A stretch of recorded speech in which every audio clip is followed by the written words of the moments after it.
Gaza में बरसों बाद खुशियों और जश्न का माहौल देखने को मिल रहा है। भारी भरकम लोगों से लबरेज भीड़ के चेहरे खिले हुए हैं। दरअसल बीते 25 जनवरी को इजराइल ने युद्ध विराम समझौते के तहत 200 फिलिस्तीनी कैदियों को रिहा किया। इससे गाजा के लोगों में जबरदस्त खुशी देखी गई। खास बात है कि रिहा होने वाले 200 कैदियों में से 121 इजरायली जेलों में आजीवन कारावास की सजा काट रहे थे। कुछ को इजरायली अदालतों ने कई हत्याओं के लिए दोषी ठहराया था। रिहा किए गए इन कैदियों में ऑपरेशन फ्रीडम टनल के मोहम्मद अल अरीदा भी हैं, जिसको इजरायली जेलों में बरसों तक रहने के बाद आखिरकार आजादी मिली। 1982 को कब्जे वाले वेस्ट बैंक के जेनिन में जन्मे अल अरीदा को साल 2002 में इजरायली सेना ने रामल्लाह शहर में घेराबंदी कर पकड़ा था। इसके बाद उसे 3 आजीवन कारावास और 20 साल की सजा सुनाई गई थी। उस पर फिलिस्तीनी इस्लामिक जिहाद आंदोलन की सैन्य शाखा अल कुद्स ब्रिगेड के सदस्य होने का भी आरोप था। साथ ही इजरायली सेना के खिलाफ ऑपरेशन में भाग लेने का भी दोषी था।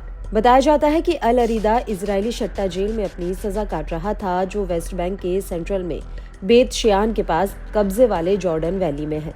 इससे पहले साल 2014 में जेल से भागने की कोशिश के चलते अरीदा को 1 साल के लिए एकांत कारावास में रखा गया था।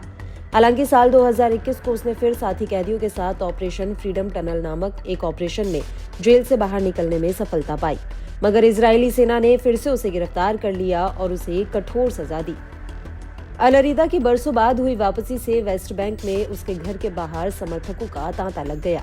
इस दौरान स्थानीय लोगों ने उनका गर्मजोशी से स्वागत किया। सैकड़ों की संख्या में लोगों ने उन्हें घेर कर इजराइल विरोधी नारे लगाए।